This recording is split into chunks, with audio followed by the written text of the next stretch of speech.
محترم سامعین کرام، السلام علیکم ورحمۃ اللہ وبرکاتہ۔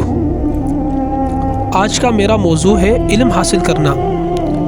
اللہ رب العزت نے قرآن پاک میں سب سے پہلا حکم جو نازل فرمایا وہ یہی تھا، اقرأ بسم ربک الذی خلق۔ ترجمہ: پڑھ اپنے رب کے نام سے جس نے پیدا کیا۔ یعنی دین اسلام کی بنیاد ہی علم سے رکھی گئی۔ محترم حاضرین، علم وہ روشنی ہے جو جہالت کے اندھیرے کو دور کرتی ہے۔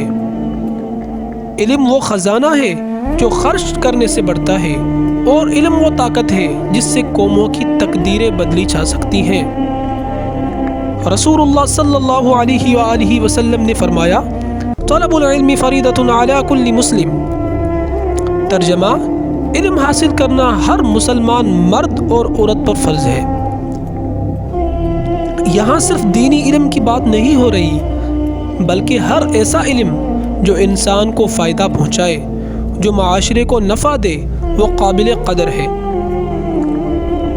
آج اگر ہم دنیا میں پیچھے ہیں تو اس کی ایک بڑی وجہ علم سے دوری ہے۔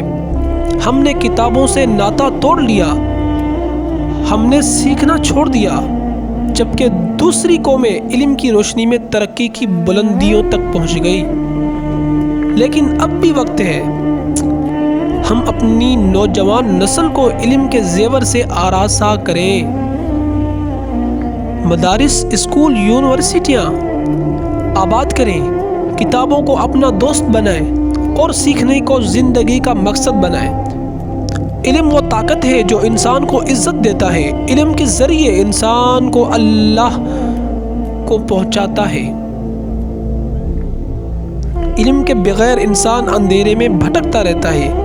لہٰذا آئیے ہم عہد کریں، ہم علم حاصل کریں گے، علم پھیلائیں گے اور علم پر عمل کر کے دنیا و آخرت میں کامیاب ہوں گے۔